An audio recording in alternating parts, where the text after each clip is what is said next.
Hi எல்லாருக்கும் வணக்கம். நான் உங்கள் சங்கர் விஜய் பேசுகிறேன். என் கலகல் சினிமா இப்போ ஒரு சூப்பரான ஒரு படத்தோட ரிவ்யூ பார்க்க போகிறேங்க. யூதன் பாலாஜி, தீக்ஷா மாணிக்கம், யோகி பாபு, பாலசரவணன் மற்றும் பலர் நடிப்பில் மார்க்ஸ் இயக்கத்தில் வெளிவந்திருக்கும் படம் நகர்வலம். நகர்வலம் இந்த படத்தோட கதை அப்படின்னு பார்த்தோம்னா, சென்னையில் தண்ணீர் வாரி ஓட்டுறாங்கல்ல, அதில் வந்து ஹீரோ இருக்காரு. வந்து ஹீரோயின் வந்து ஒரு அரசியல்வாதி மற்றும் இல்லாமல் ரவுடியோட பொண்ணு. அவங்க ரெண்டு பேரும் காதல் வருது. அந்த காதல் வந்து சக்ஸஸ் ஆனிச்சா இல்லையா அப்படிங்கிறது அந்த படத்தோட கதை. அதையும் தாண்டி சில பதிவுகளை பதிவு செஞ்சிருக்க படம் தான் இந்த நகர்வலம். இந்த படத்தோட ஹீரோ வந்து யூதன் பாலாஜி கணக்காலங்களில் ஆக்ட் பண்ணியிருந்தாரு. இந்த படத்தில் வந்து ஒரு தண்ணி லாரி ஓட்டுற பையனாக நடிச்சிருக்காரு. ஒரு இன்னசென்ட், அதாவது ஒரு அப்பாவியான கேரக்டர்னு கூட சொல்லலாம். தைரியமான ஒரு கேரக்டர் சொல்லலாம். லவ் அவருக்கு எப்படி வருது, அவர் லவ் வந்து அவர் எக்ஸ்போஸ் பண்ண விஷயமா இருக்கட்டும், சின்ன சின்ன காமெடி சென்ஸ், சின்ன சின்ன விஷயங்கள் அவங்களோட சேர்ந்து பண்ண விஷயமா இருக்கட்டும், எமோஷனல் மொத்தத்தில் ஒரு ஃபீல் பண்ணக்கூடிய ஒரு கேரக்டர் நம்ம முன்னாடி அப்படியே அழகாக ஆக்ட் பண்ணி கொடுத்துருக்காங்க கூட சொல்லலாம். இந்த படத்தில் வந்து தீக்ஷிதா இவங்களை பற்றி சொல்லணும்னா, இவங்களோட கேரக்டர் வந்து அவ்வளோ ஆப்டாக ஒரு மிடில் கிளாஸ் ஃபேமிலியில் உள்ள ஒரு பொண்ணு எந்த மாதிரியான சின்ன சின்ன விஷயங்கள் பண்ணுவாங்க, ஆட்டிடியூட்ஸ் எப்படி இருக்கும், ஒரு செல்லமான பொண்ணு எப்படி இருப்பாங்க, அதையும் தாண்டி வந்து லவ்வில் எப்படி பண்ணியிருப்பாங்க, அது வந்து கிளைமேக்ஸ்லையும் சூப்பராக அவங்களோட கேரக்டர் சூப்பராக ஆக்ட் பண்ணி கொடுத்துருக்காங்க கூட சொல்லலாம். ஒரு நல்ல ஆக்டிங் கூட சொல்லலாம். அதுக்கப்புறம் வந்து யோகி பாபு, அவரை பற்றி சொல்ல தேவையில்லைங்க. அவர் வந்தாவே சிரிப்பாங்க. அந்த அளவுக்கு இந்த படத்துலையும் அவர் பார்த்தா எல்லாருமே சிரிப்பாங்க. அந்த அளவுக்கு அவர் காமெடி பண்ணியிருக்காரு. பாலசரவணன் வந்து ஒரு சப்போர்ட்டிங்காகவும் ஆக்ட் பண்ணியிருக்காரு. முக்கியமாக காமெடி அவர் சொல்ல தேவையில்லை, அவரோட வேலையை கரெக்டாக பார்த்துருக்காரு. ஒரு இடத்துல தன்னோட ஹீரோ வந்து, அதாவது தன்னோட ஃப்ரெண்ட் அடிக்கும்போது ஒரு ஃபீல் பண்ணுவார். அந்த ஒரு விஷயம் வந்து எமோஷனல் நல்லா நடிச்சிருக்காங்க கூட சொல்லலாம். கர்ணன் ஒரு கேரக்டர் இருக்கும். அந்த கேரக்டர் வந்து உண்மையிலே ரெஜிஸ்ட்ரார் ஒரு கேரக்டர், அந்த ஹீரோயின் அண்ணனா இருப்பாங்க, அவங்கள சூப்பராக பண்ணியிருப்பாரு. அவர் வந்து மைண்டில் இல்லை, அதாவது ரெஜிஸ்டர் ஆகிற மாதிரி இருக்கும். மற்றபடி அவங்க அப்பாவாக இருக்கட்டும், எல்லா கேரக்டருமே வந்து நல்லா யூஸ் பண்ணியிருக்காங்க. முக்கியமாக அந்த கேரக்டர் வந்து ஒரு ஹேண்டிகேப் கேரக்டர் கூட சொல்லலாம். மிஸ்கின் சார் படத்தில், அஞ்சாரி படத்தில் நடிச்சிருப்பாரு. அந்த கேரக்டர் தான் மைண்ட் செட்டில் வந்து நம்மளை இறுக்கி பிடிக்கும் கூட சொல்லலாம். அந்த கேரக்டருக்கு ரொம்ப இம்பார்ட்டன்ட் கொடுத்துருக்காங்க கூட சொல்லலாம். அவருக்கு வந்து உண்மையிலே அந்த ஒரு ஃபியூச்சர் இருக்குன்னு கூட சொல்லலாம். இந்த படத்தோட மியூசிக் பவன் கார்த்திக் அவர் எப்படி பண்ணியிருக்காருன்னா, தண்ணிலாரி அப்படி ஒரு சாதாரண மிடில் கிளாஸ் அது உள்ள ஒரு பையனோட அந்த ஃபீலிங்ஸாக இருக்கட்டும், அதுக்கப்புறம் பார்த்தீங்கன்னா ஃபுல்லாக அந்த வில்லன்களுக்கு வரக்கூடிய விஷயமா இருக்கட்டும், ஒவ்வொரு கேரக்டருக்குள்ள விஷயத்த கரெக்டாக பண்ணியிருக்காரு. கிளைமேக்ஸில் ஒரு ஃபீல் பண்ணக்கூடிய ஒரு ஃபீலிங்ஸை நம்மளுக்கு கொடுத்துருக்காரு ரீ ரெக்கார்டிங், அதாவது பேக்ரவுண்ட் மியூசிக் மூலமா.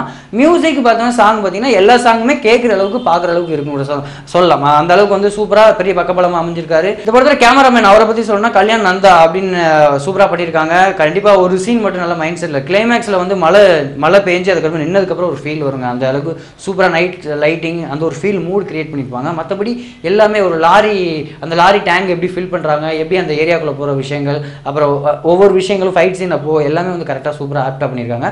மற்றபடி எல்லா டெக்னீஷியன்ஸ், எடிட்டர் எல்லாமே சூப்பராக அந்த படத்துக்கு பெரிய சப்போர்ட்டாக அமைஞ்சிருக்காங்க.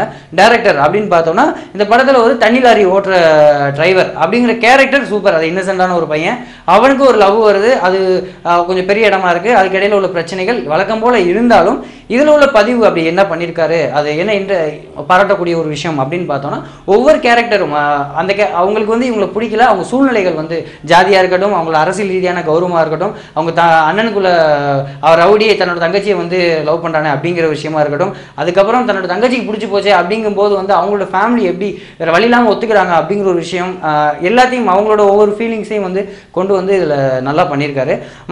அந்த விஷயம் மேக்கிங் வைஸாக சூப்பராக பண்ணியிருக்காருன்னு கூட சொல்லலாம். ஆர்டிஸ்ட் செலெக்ஷன் நல்லா பண்ணியிருக்காரு.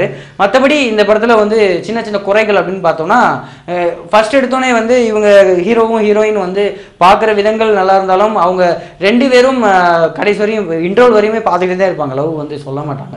அவங்களோட ஃபீலிங்ஸ் வந்து ரொம்ப ரொம்ப இன்னும் உள்ளே கொண்டுட்டு போகாத ஒரு ஃபீலிங்ஸ். அதே மாதிரி யோகி பாபு சாரை வந்து பயன்படுத்தின விதம் ஓகே, அதை வந்து எல்லா இடத்துலையும் அந்த தொத்தன்னு பேசுறது வந்து கொஞ்சம் ஒரு மாதிரி தான் இருக்குது, இன்ட்ரெஸ்டிங்காக இல்லை.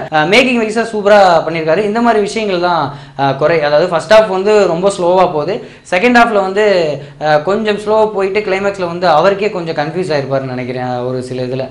மற்றபடி பார்த்தீங்கன்னா ஒரு நியூ டைரக்டராக கண்டிப்பாக ஜெயிச்சிருக்காங்கன்னு கூட சொல்லலாம். மொத்த ஆர்டிஸ்ட்டையும் யூஸ் பண்ண விதம், அதே மாதிரி வந்து முக்கியமாக ஒரு ஃபேமிலியில் உள்ள விஷயங்களை வந்து கொண்டு வந்தது, அவங்களோட எமோஷனல். மொத்தத்தில் இந்த படத்தில் எல்லா கேரக்டருக்குமே ஒரு வில்லன் இல்லை நல்லவன் கூட சொல்லலாம். அவங்க கேரக்டருக்கு அவங்களோட சூழ்நிலைகளாக மாற்றப்படுறாங்க. அந்த விஷயத்தை கரெக்டாக பதிவு பண்ணியிருக்காரு. நகர்வலம் அப்படின்னு பார்த்தோன்னா ஒரு குறிப்பிட்ட ஆடியன்ஸை கண்டிப்பாக திருப்திப்படுத்தும் ஒரு புது டீம் பண்ணியிருக்காங்க. அந்த வகையில் வந்து நல்லா பண்ணியிருக்காங்க கூட சொல்லலாம். மற்றபடி இந்த படத்தில் சொல்கிற அளவுக்கு பெருசாக ஒன்றும் குறைகளும் இல்லை. அதை வந்து நீங்களே படம் பார்த்து போய் நீங்கள் தெரிஞ்சுக்கலாம். ஆசம் மூவி, டேம் ஜோ, சூப்பர் ஆசம் மூவி. கிளைமேக்ஸ் மிரட்டிட்டாங்க, நல்லா இருந்துச்சு, டச்சிங்காக இருந்துச்சு, சூப்பராக இருந்தது. Super movie. Super acting, super. வேற லெவல் தான். ஆசம். செம்ம படம் சூப்பர், சொல்ல வார்த்தையே இல்லை. சூப்பராக இருந்தது. Super climax. Nice movie. நல்லா இருந்தது. செம்ம ஆக்டிங் தல. இந்த மாதிரி என்னோட ரிவ்யூ மட்டும் இல்லாமல் தமிழ் சினிமாவில் சுட சுட நியூஸ், ஹாட் நியூஸ்லாம் நீங்கள் தெரிஞ்சுக்கணும்னா கலக்கல் சினிமாவை ஃபேஸ்புக், ட்விட்டர் அண்ட் யூடியூப் எல்லாத்துலேயும் ஃபாலோ பண்ணலாங்க. முக்கியமாக யூடியூப்பில் சுட சுட வீடியோஸ்லாம் நீங்கள் பார்க்கலாம். அப்படியே கலக்கல் சினிமாவை மறந்துடாமல் சப்ஸ்கிரைப் பண்ணுங்கள். அப்படியே அந்த ஏரியா பக்கம் வரும்போது சங்கர் விஜய்னு ஒருத்தன் இருப்பேன், அது நான் தாங்க. என்னையும் நீங்கள் ஃபாலோ பண்ணுங்கள். அதுவரை உங்களிடமிருந்து விடைபெறுவது உங்கள் சங்கர் விஜய்.